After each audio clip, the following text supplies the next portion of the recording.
From the arena to the front office, this is Scoreboard.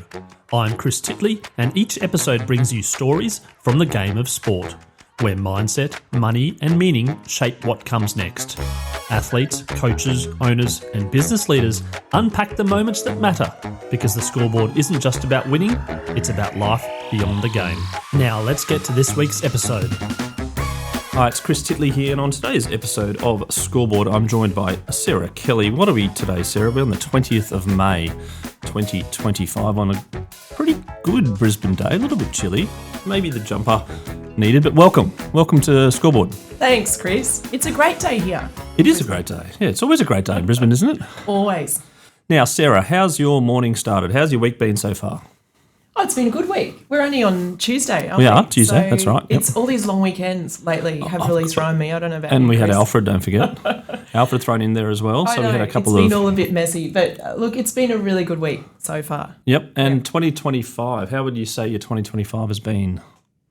It's been good. It's been pretty hectic, actually. It feels like yesterday was January all on holidays, but it's actually, we're now into, Yeah, May. we're like 39% of the year or something done already. And footy season almost halfway through. And so many, it goes pretty quickly, doesn't it? Now, Sarah, your involvement in sport goes very, very deep and a long history. I'm going to go, before I get into all what you represent in sport right now, I'm going to go back to your childhood about when your first interest in sport started.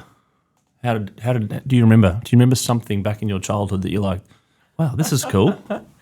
Way back. Yeah, absolutely. Our whole family, my grandparents, everyone was into sport. I remember summers down at Bilinga at the Gold Coast with all my cousins, my family. We'd all crowd round and we'd do the beach cricket, surfing, nippers, life-saving, the whole thing. You come inside in the afternoon, crowd round the one TV. I think there was a black and white TV. I am old, but not that old. But it's just my grandparents didn't have. They didn't have the colour TV, which was probably a wealth thing. It was like, it was a very it was a bit like the air conditioning back in the day. It was like for the rich people, right? Yeah, but it was a great property there, right on the beach at Bilinga, which I have great memories of. But then we'd all crowd around and watch the Australian Open tennis, the cricket. Great memories. And then Dad would always take us to the State of Origin over at Lang Park in the day, Suncorp now. We'd go to Ballymore and he dropped me on the hill as a teenager while he went with the corporates over with some of his, he was in the pub industry, so they were always sponsoring sport along the way. Mum was a really good athlete and always encouraged my brother and I to participate in sport, which we always did as well. So I was a swimmer, a netballer, a runner. I loved it all. Yeah. Yeah, and we were just talking. I was talking to Fletcher Dyson recently, former Wallaby, about the Ballymore days and about the chase for the corner flag. And he was actually telling me that he was a bit too slow to get to the corner flag and ended up paying $5 for the corner flag, and it actually stayed with him through most of his Wallaby career back in the days in Ballymore. A lot of fun. Now let's go through the list, Sarah, of your sporting, I suppose, your involvement in sport. You're a deputy chair of the Brisbane Lions, on the board of the Brisbane Lions. I've been on the boards for since they won the flag last year. So they beat Sydney by 120 to 60. Yeah, they might have. It was such a great moment. So for since 2014, you're also the chapter lead of the Minerva Network. Yeah. You're also deputy chair of Tourism Queensland. Oh, I stepped off that at the end of last year. Okay. But I am on the board of Events Management Queensland, which oversees the Gold Coast Marathon and the Masters Games. There we go. So I was, well done in terms of updating me, and also on the 2032 organising board. Yes. For the Olympics coming up, and also on chair of the Australian Sports Foundation. Yeah, just this year. So this year. Really excited to step into that role, Chris. So business of sport, and that's what we're all about in this podcast. Which one do you kind of, love the most? Come on, they're all your favourite children. Oh, look, I'm just really, really excited at this stage in my career and with my experience, I was by background a commercial lawyer for many years before I became an academic. And as an academic, as a professor, I specialise in sports law, the business of sport. So I'm just really excited to be able to leverage that experience and my skills, expertise to help strategy in sport, help hopefully culture in sport as well. It's something I really care about. And I think through boards you can do that. So look, I wouldn't pick a favourite. And I think actually being on a few, you can bring different learnings across to help, to really bring different sports together and learnings to apply them across different events or sports. So I quite enjoy doing that. Yeah, and you just mentioned you're a professor and also a law background and also a PhD, right? So there's lots of different. Doesn't. I mean, it's what you do with those things that counts. True, and then when did you start thinking that the use of your study and your engagement with what you were doing and sport overlapped? Well, I think it was actually I was an in-house lawyer at the time, and they sent me off to do an MBA. And during the MBA, it was over at University of Queensland actually, I met this fantastic female professor out of the States, and she specialised in sports marketing and taught us the marketing course in the MBA. Absolutely loved it. It was probably my first exposure to marketing and sport, the business of sport. And then she convinced me steadily to come and do a PhD under her supervision, which I did and absolutely enjoyed it. So I guess it was that kind of learning that, and doing the PhD that sort of sent me into that whole realm of expertise in sport and the PhD. And what was the PhD on? It was actually on, I don't want to bore you because whenever, academics get asked that, they might, and I don't, but not to. Academics are fantastic, but it was on ambush marketing in sport. So I sort of applied the policy angle and the legal background actually into looking at sports sponsorship and its relationship to ambushing using, what happened, how fans sort of look at it, how sponsorship or sponsoring organisations look at it. So it's a lot of fun for 3 years actually. Yeah. And do you find still to this day that's irrelevant? Like in terms of the PhD is relevant? Absolutely. Yeah. It has, as it turns out, you never know, do you? No. Because it's kind of, they're so focused, PhDs, it's like the tip of a ballpoint pen. But it actually has been fantastic in being involved in Tourism Events Queensland and Events Management Queensland around understanding events and sponsorship and how it works, the impacts of it, the evaluation of events, all of those things, event legacy. I've sort of applied it across all of that and still do. Yeah, and Sarah, your interest in particular sports, what was your favourite growing up? And you mentioned cricket and tennis, etc., but did you have a favourite? Oh, I love, in terms of, you mean spectating or participating? Spectating. So spectating are definitely all football codes, and when I say that, it's AFL, Aussie rules, rugby league and rugby union and soccer. Yep. But I think I really love surfing as a spectator sport. I love Winter Olympics as a spectator sport as well. And there's actually probably no sport that I don't like. I've actually recently loved the canoe slalom as well as an Olympic sport, having witnessed Jess Fox actually win the gold over in Paris. Yeah. Yeah, right. The interest in team sport and individual, did you play sport yourself? I did. I played netball and swimming as well. I did a bit of life saving as well. Yeah, right. Wow. Let's go to 2014 when you joined the Brisbane Lions. They weren't going so well then. No, we were wooden spooners. Yeah. It was a disaster. Yeah, and you want to talk about the process of how you joined then. And I suppose, looking back in retrospect at that time, what's changed now, 11 years later plus a premiership? Oh, so much has changed, which we're all really proud of, actually. But I guess back then, I think there were a few spaces left on the board. There'd been a bit of a board spill, and my husband and I have been long-term Lions members, always gone since Bears Carrara days down the coast. And with my expertise, I'd finished the PhD in sports marketing, and they needed marketing because there were financially, it wasn't doing fantastically.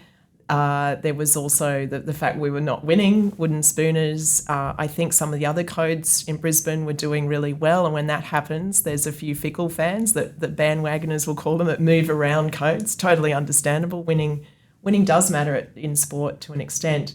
So it was Lee Matthews actually called me over at the uni and said, "Would you be interested? We know you're a member." And Mick Power and Lee interviewed me in the first instance, and then I spoke to Bob Sharpless, at the time was the chair. So then I was lucky enough to be asked to join the board. And yes, it was very the first female board member at the time there. Yeah. Yep. Yeah, and then very challenging times for the club, obviously. But I think we then replaced pretty much every key leadership role in the club. within that first year. A new CEO, new head of football, new captain, the whole thing. And it. Who was the captain back then? Or the new one that you put in? The original one at the time I joined, gosh, I'm trying to remember, I think was Tom Rockcliffe. Oh, yes, Tom Rockcliffe, yep. Then it went to Dane Beams. Yes, he come from Collingwood, didn't he, I think? And then it would have been... that would have been about 2015, 16. Dane Zorko, a great Yep. Queenslander. Yes. Then over to Harris and Lockie now. Yes, So- and Harris would have made it. I reckon Harris made his debut 15, because I think it's his 10th year this year. Yeah, So- I remember his first game, actually. It was fantastic. Yeah, under... it was a great time when he ran on, and now you see him and he's just... milestone come so game far. on the weekend. No, it wasn't him. It was the two other people in their milestone. Zach Bailey. That's I right, think, Zach had his Bailey. 150th. Yeah. Yes. Yeah. Again, how time flies. Yeah. 2014. The team is probably at the bottom quartile. They're not doing so well. It's probably a position that's a bit tough for you as a board member to compete with the other codes that potentially are doing well. What was the thinking back then? Was there a 10-year plan? Was there a 5-year plan? Was there something immediately that you could fix? It was a survival plan, I think, because financially we weren't good either. Because unfortunately, this link is true to an extent. I think it's changing now when we're seeing the advent of alternative revenues coming into sport post-COVID. We all learnt about the sustainability of sport is a tricky one if you don't have those alternative revenues. But back then, it was totally linked to winning, particularly here in Queensland, one of the most cannibalised sporting markets in the world. We had to look at what we're doing around marketing, around engaging with a younger population, next-gen fans and supporters, because I remember we looked at the demographics and it was quite an aged following. So we thought, well, how are we going to engage with young people? How are we going to rejuvenate the Gabba experience, the Lions experience? How are we going to keep the rusted-ons close and really talk to them and thank them in a very sincere way? So we arranged special events for those fans to recognise them, set up coteries. I set up a coterie then, Women of the Pride, to engage with women in particular around the club. And the young people, we started really going down the digital marketing track, which even 10 years ago was probably not done that effectively. Probably pre-Instagram, really, broadly speaking. Yeah. You had Facebook probably pretty prominent back then. Yeah. But, different channels now. There's so many. Yeah, that's right. Yeah. And then we just started hiring some new people in key leadership roles and into the marketing section and partnership section in particular. So that was really good to have new people in those leadership roles to really leverage some of the AFL relationship as well and get some of their IP back up into the club and getting, I think, just the new coaching style as well of Chris Fagan was great at the time. And I think timing, it's not to take away from the previous coaching styles. I think just at that time we needed the type of coach that Chris Fagan was. He was not a former grade of the game. He was a trained teacher, so great communicator, and spent a lot of time with the boys one-on-one. And I thought it was really interesting to watch his approach when he came into the club. Yeah, placing the groundwork in motion for what potentially could have been or has been. I suppose you talk a lot about getting the behind the scenes right in terms of getting the data and getting the engagement and getting a different audience and a different style of management. But then it comes back to,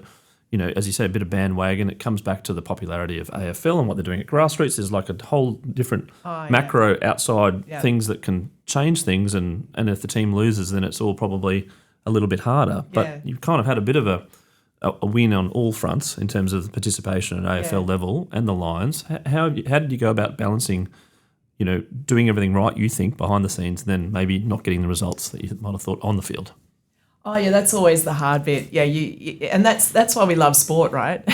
The swings and roundabouts, the uncertainty, it makes it both a challenging and really exciting domain or field to be involved in. And that was really tricky because no matter how much strategy you apply to any situation and how much will you have across the whole club and all the supporters, we can't make it happen on the field.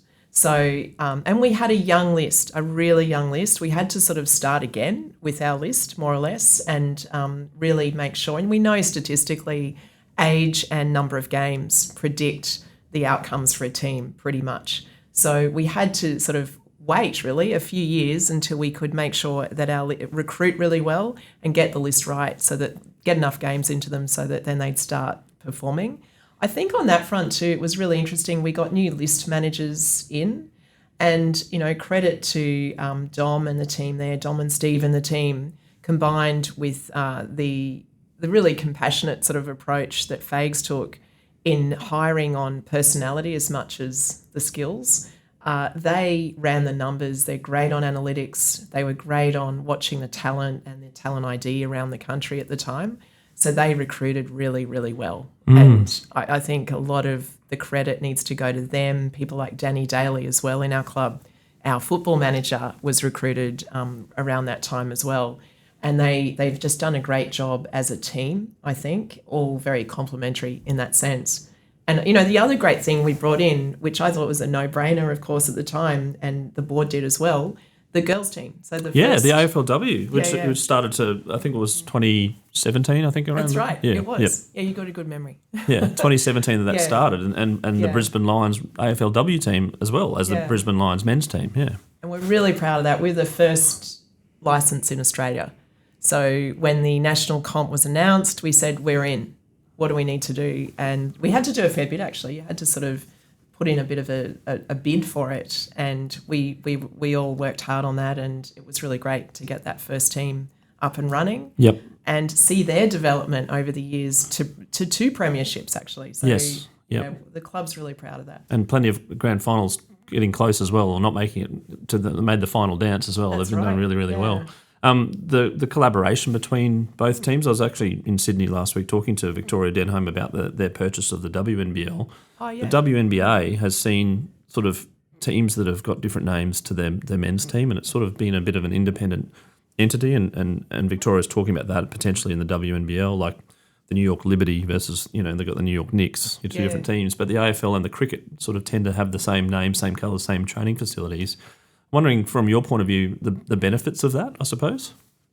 Yeah, look, it's a really good question, and it's probably a little bit under-researched. I've been collaborating with a team around the start of that a little bit, around do you go effectively a brand extension or is it a new name, or is it, not name's one thing, but certainly like is it completely different facilities and this and that and whatever and separate, Yeah, but I've sort of come around. I think it can be a good thing either way, actually. And I think what really matters is how women's sport in general is positioned to the market as a distinct product.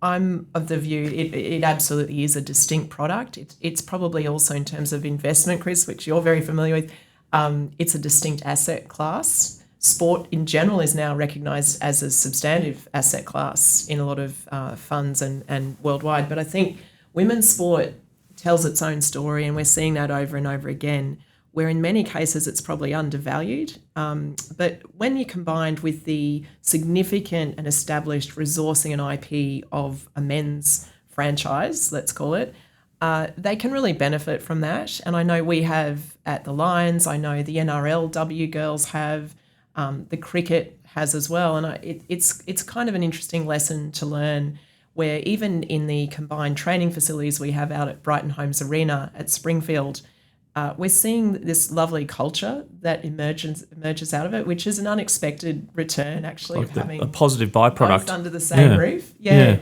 So the boys have seen how confident the girls are naturally with media, with their good side hustle people as well, because they've had to be. They don't earn the income traditionally that the men have earned as a full-time professional sports person. It's getting a lot better, of course, though, so many do now, which is terrific to see. But as a result of that, they know how to sort of build businesses on the side, work and balance training, speak confidently in the media. And a lot of the boys are not as good as that because they've been so focused as a professional player the whole time, to the exclusion of a lot of other activities potentially. So I think that's helping develop the holistic athletes under the same roof.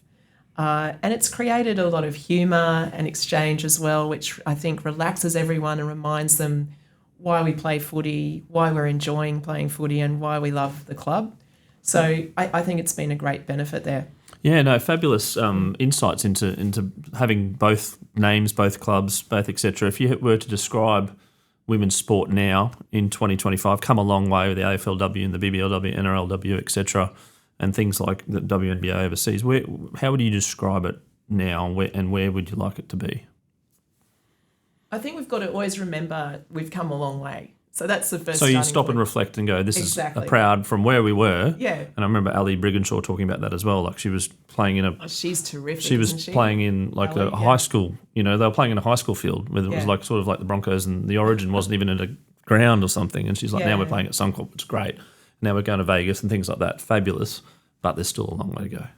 Yeah, there still is a long way to go. We haven't got gender equality yet in sport, other than probably Olympic and Paralympic sports, you would say, and some professional sports are starting. I think cricket has been leading the way on that.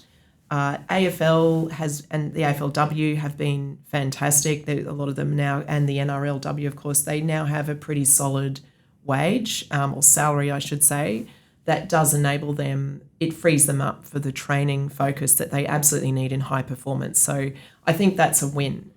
The fact they've got a kind of a livable wage. A lot still have to supplement, though, there's no question about it. There's also some of the issues that need ironing out. I think netball's been really good at this as well.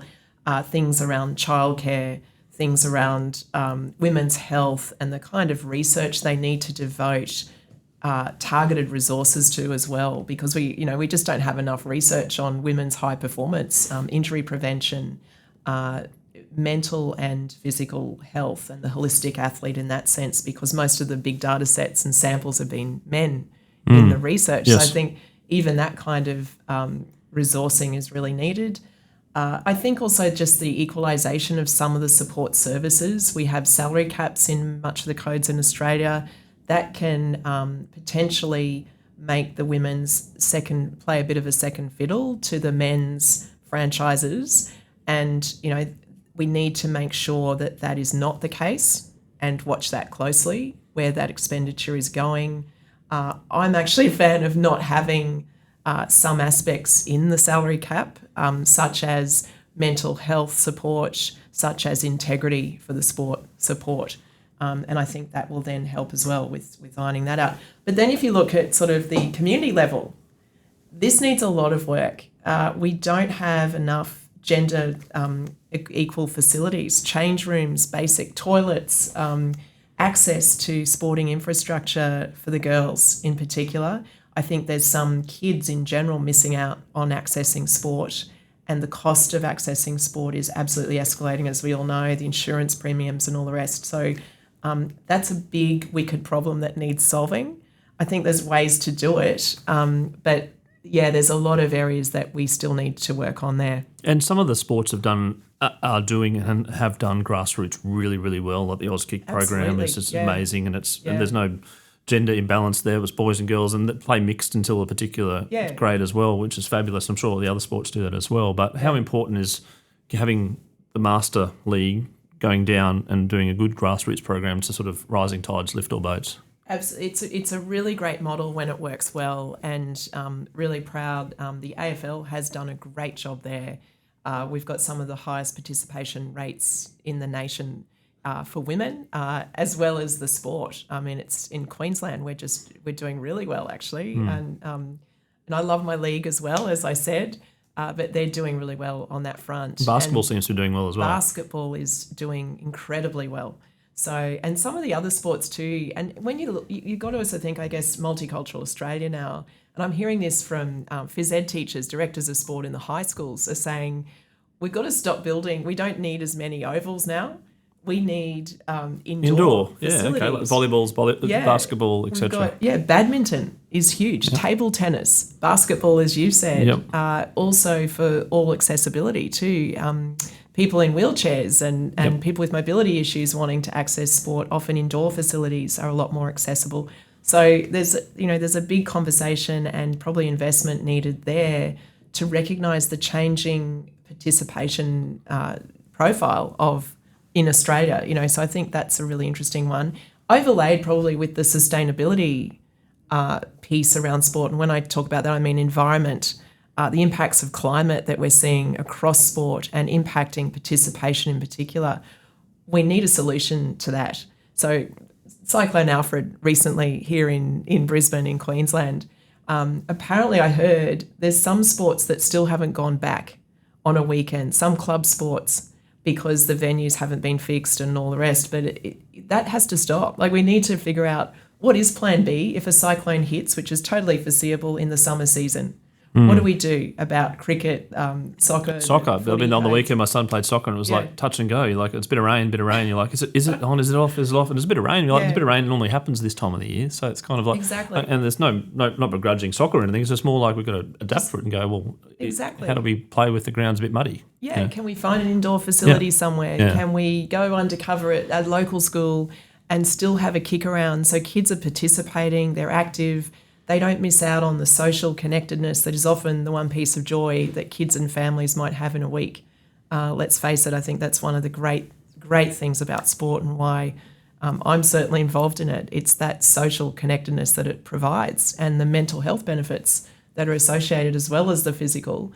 But why do we cancel sport as soon as there's rain? I don't understand. Or if it's even too hot and it's only getting hotter in this nation, what's our plan B? Interesting you mention around the mental health benefits, because it's something which has sort of opened up my eyes in doing this podcast around sport and the actual tangible benefits of mental health and lots of different benefits. But do you think that's underplayed a little bit on how important sport is as a nation, and then there's a message out there that most people sort of don't really think about how important it could possibly be? Oh, totally, Chris. That's something... I do think sport is completely... I talked about women's sport being undervalued. I think sport is undervalued and probably not so good at articulating its true value. We often in sport, we go cap in hand to philanthropists, to government, asking for the support we need because it does serve a really important economic and social purpose. But to articulate the benefits of it, it's not just about physical health benefits, which is economic and social.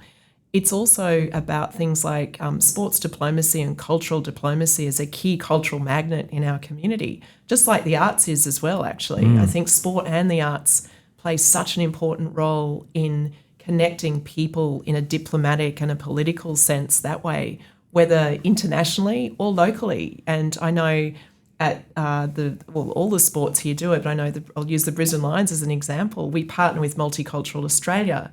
And so when new immigrants arrive or refugees are here or the multicultural community is trying to learn more about connecting in with the local community, they do it through sport, no question about it. And so to hand out jerseys to under-9s in local community sport at the beginning of a season, we'll keep those kids in the sport. We've found that actually works. So, I think there's sports diplomacy, there's the idea around sports technology as well and how it can play a part in getting more kids into STEM and keeping them in education as well. We know with elite athletes who also study, they are more likely to perform well in both. Yep. So, how can we use sport and activity to keep people or young kids engaged in education and in society and with each other, connecting in person? We're now seeing that youth is the most disengaged and depressed it's been in any generation. So it's a humanity crisis, in my view. Not a sport crisis. Yeah, but sport can absolutely play as that cultural connector, a key role in re-engaging youth and building trust with youth and bringing them together. You mentioned about the under-9s and the jersey, etc., the capture of the moment of sport for kids. I mean, like the trading cards, for instance, have been something which has been a catalyst in our household where they got the trading cards and they're collecting and they know people's names and they understand, follow people's names, both male and female. Like it's 50-50, the pack now, it's great. And my son knows half the Brisbane Lions women's team and knows the 0 to 40 of every number, etc. So there's data and stats, etc. Yeah. But my point is, along the lines of knowing these people, idolising these people per se, firstly, how important is storytelling from their own point of view around their own social media accounts and building their brand awareness as well, but also like the values and principles to make sure those people act accordingly and that they're not bad people. Yeah, the sport provides, particularly at that elite level, such a visible platform. And, whether they're Olympians and Paralympians or they're professional sports people, I think they all know and are educated around that part that your role is not just to perform in the sport. Your role is you are a community role model for next generations who are watching you very, very closely and they're mimicking you. So, do the right thing. And I think by and large, everyone does. And that powerful visibility and platform can then affect a kid or kids so much. And, we've heard stories sometimes, and I think you were just telling one earlier, where, young kids meet their hero for the first time.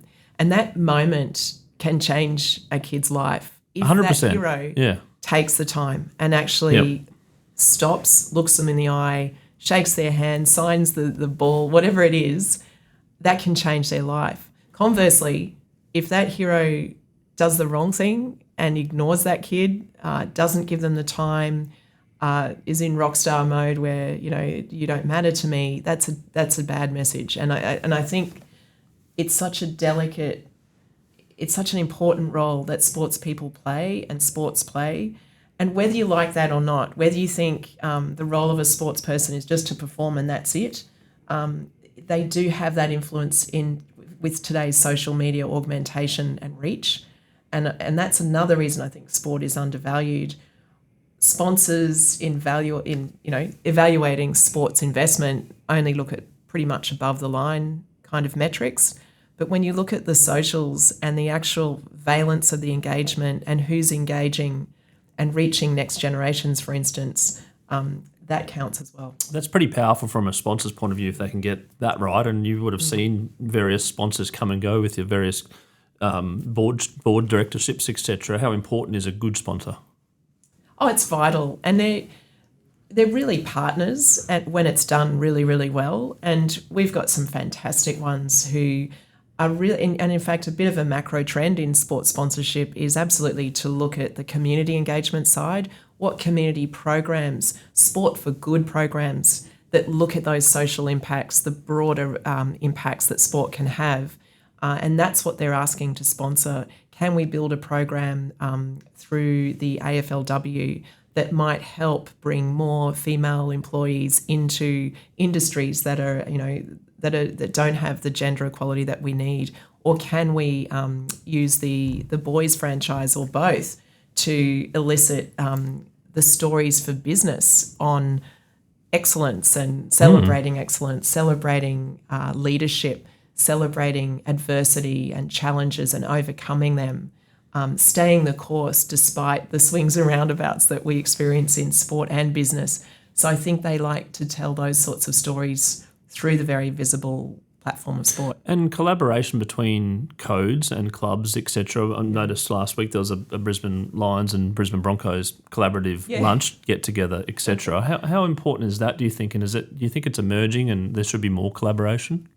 Absolutely. I'm a huge fan of collaborating. I think humans do it really well. Why shouldn't sports do it really well? And when it's for a higher purpose too, yes, we're all hyper-competitive codes. Competing at the same eyeballs and jerseys and revenue and all that sort of stuff, Yeah, but we all wear the maroon here in Queensland and in other states too. It's similar, and so it's a country, it's a state to be really proud of.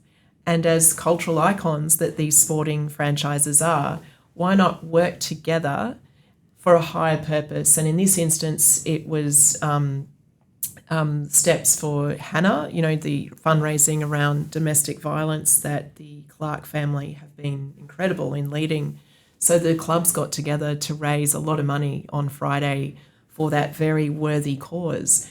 And so it wasn't about sports high performance so much, it was about a higher purpose. And that's where I think sports can really work together for a high purpose to resonate with a much bigger reach and a much bigger audience for greater impact. And I think we're going to see it with the 32 runway as well here in town and Queensland and Australia and up into Oceania as well, that, you know, sports working together, whether they're the Olympic and Paralympic sports working together with the local professional sports as well, to tell the fantastic stories of our region, to tell the fantastic stories about our people and our cultures. So, yeah, I think that we'll see more collaboration. And you're on the 32 organising committee board. You want to talk about that experience? And I suppose what's you know, obviously you want to get the scoop. No, I don't. But the fly on the wall in some of those meetings about what's been thinking around the bigger picture, legacy, etc. Yeah, look, a lot has been done actually in the last, I've been on it for 3 years and really, really proud to have had this opportunity to work with such incredible people. It's a really diverse board that we've got everything from athletes and former athletes right through to elected people who are, you know, whether they're politicians from all the 3 levels of government or from the IOC, IPC, or community members, independent board members like I am. There's 5 of us in that respect. But there's just so much work to do. They don't call them mega events for nothing, right? And there's nothing much bigger than the Olympics. So we've spent a lot of time getting the governance right, getting the planning right, and now we're on to kind of the operational phase as we lead into LA 28 around stakeholder and community engagement, working on several pillars of really important legacy work around that, and understanding what the agreed vision is, I suppose, across this nation and Oceania. What is it we want? What will define success? And it won't be we'll be in 2032. We need podium success in 2032, and we need a really vibrant and proud community around that. But it has to be 2042. What legacy are we building economically and socially out of it? Are you sound excited about the Olympics, and everyone's excited. What could unravel the excitement? I suppose, could it be weather? Could it be something like? Is there something over the 2-week period you're thinking, oh, what happens if there's a cyclone event? What happens if there's something like, you know, we've built up so much for this city to be like? Is there a bit of devil's advocate, a bit of negative thinking going on, or is it like, no, it doesn't matter what weather, what transport hiccups, etc. We're going to have really good games. Yeah, look, it's a great question, one that absolutely needs to be asked in the planning, no question about it, and it is being baked in as we speak. I'm a glasses half full person, Chris. I know you are as well, and so I'm incredibly optimistic. But in the planning, and I think Tokyo learned this very much, and fortunately for us and LA and all the subsequent games, we're learning a lot from Tokyo. I mean, the pandemic is now very much on the foreseeable risk. Oh, yes, of course, register. Yeah. The whole thing was 2021, not 2020, pandemic, right? What happens if? Or the terrorism what if? And security. Oh, yes, yep. Transport glitches. Yeah, electricity, lights out or something, climate, yep. Electricity is... So we did experience that at the Gabba actually at one point. We did against Melbourne. It was interesting, yeah. And then they nearly lost after the lights out. Melbourne kicked like 4 goals straight. It's like... But curveballs can happen. Yeah, exactly. We have to plan, we have to adjust, we have to be as resilient as we can around those sorts of events, which I think Australia does well. On a world scale, like we are well known for our resilience and crisis planning and mega event delivery.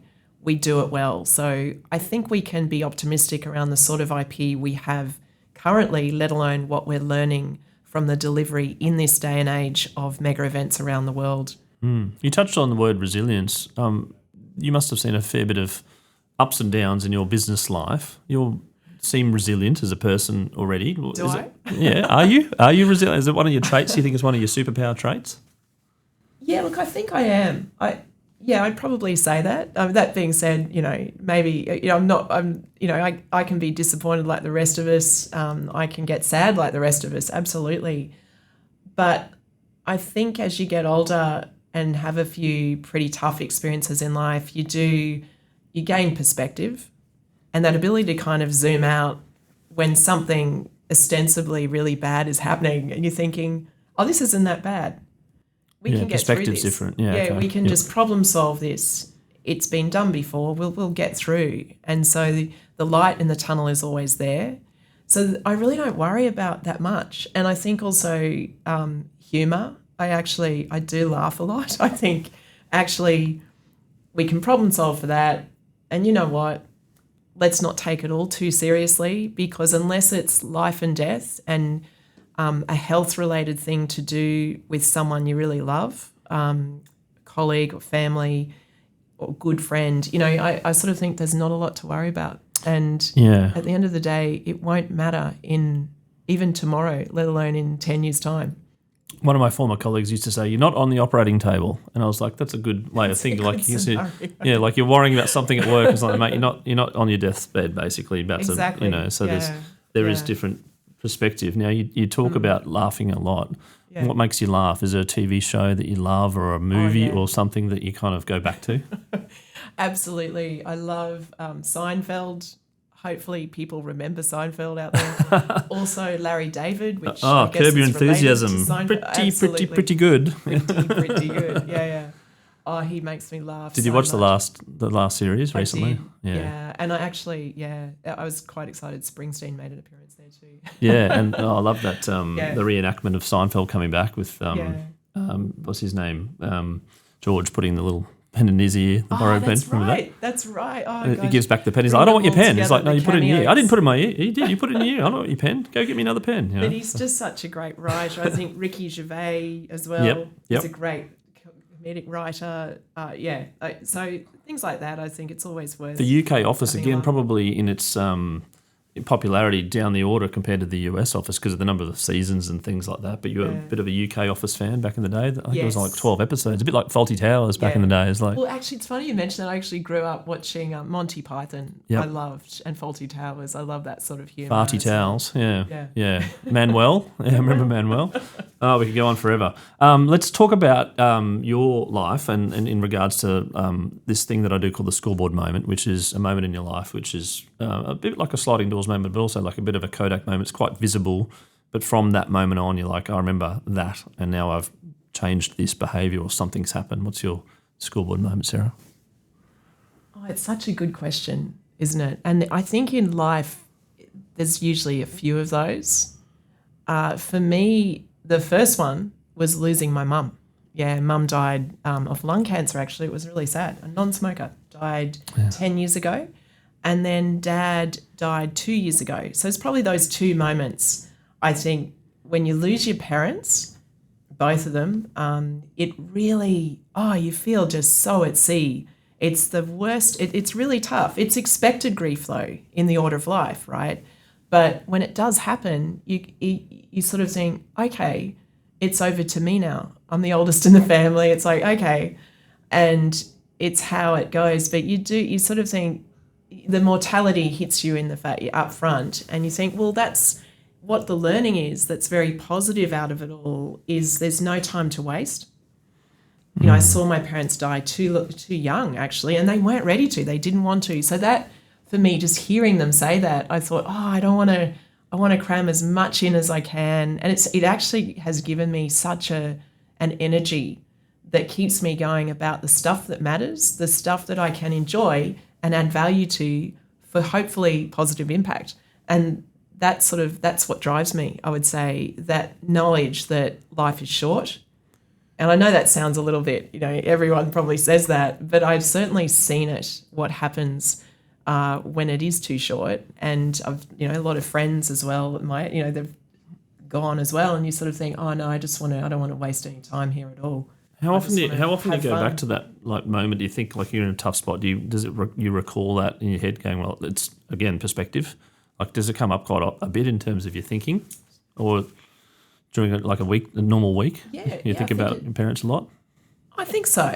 Yeah, not all the time, obviously. Yeah. But Chris, you would have been through something like this, where you've lost someone you really love, and it just reminds you of what is important in life, and to just focus. Use the time wisely and spend it with those who matter, who, at the end of the day, it's the quality of your relationships that you have all through life. That's the only thing that matters. Yeah, and the dopamine and the happiness and sharing that with others as well. And speaking of happiness, we're going to go on to some happy topic, which is the all-time favourite sporting moment, which is a bit of a tricky one as well, because I'm sure you would have seen a few in your time in various different clubs and teams and things that you followed. as a sports tragic, yes, that's right. I'd love to ask you yours too after this, by the way. Yeah, I can rattle them off. Okay, so John Aloisi kicking the goal to get the Socceroos into the World Cup in 2005 to get them into the 2006 World Cup where he did the shirt around. I was watching that at a pub. It's a packed pub, and I was like, oh my goodness, this is the Matildas recently was unbelievable at Suncorp Stadium against France in the quarterfinal. The shootout that just kept on going forever, and I'm still grey from that. I'm watching that. One more. Or two more, actually. One more is the grand final in 2023, Brisbane versus Collingwood. I took my son to the MCG for the grand final. Horrible outcome for the Lions fans at the end. Game was unbelievable. Yeah. But the first roar by Nick Dacos when he kicked a goal about 2 minutes in, and we're sitting there and you're like, everyone's on tension, and then you hear this almighty, like 100,000 hot Saturday afternoon roar. You're like, that's sport. Like, wow. And then we kicked goals and it was as loud as well. But it was just like this moment, you come back to a local ground, you're like, oh, that was not comparable to Nick Dacos's that roar that day. So that was apart from the result. And then obviously last year. But I'll let you take the mantelpiece where the last year comes in. Yeah. It's amazing, isn't it? Sport, and I said earlier, as a cultural magnet, it tells really powerful stories. But not only that, what is a powerful story? It's one that changes your perspective or makes you feel amazing.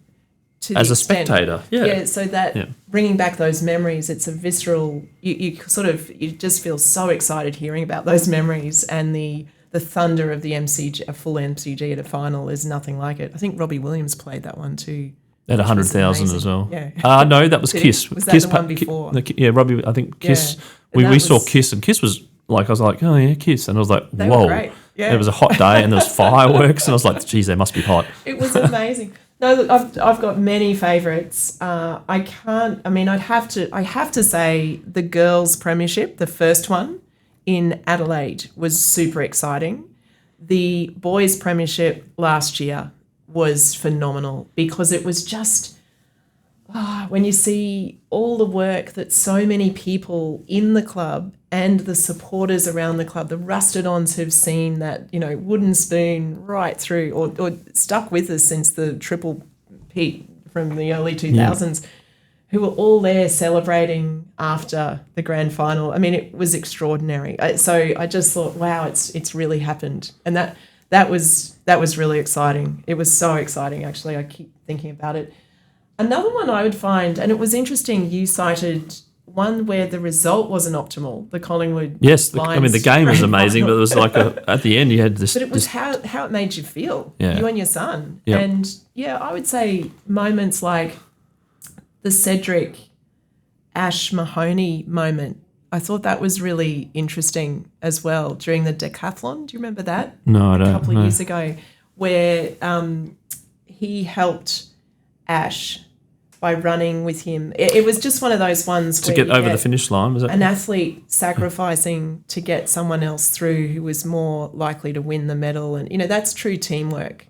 That's selflessness, where you witness that in sport, despite it being a high performance, winning as the goal kind of forum.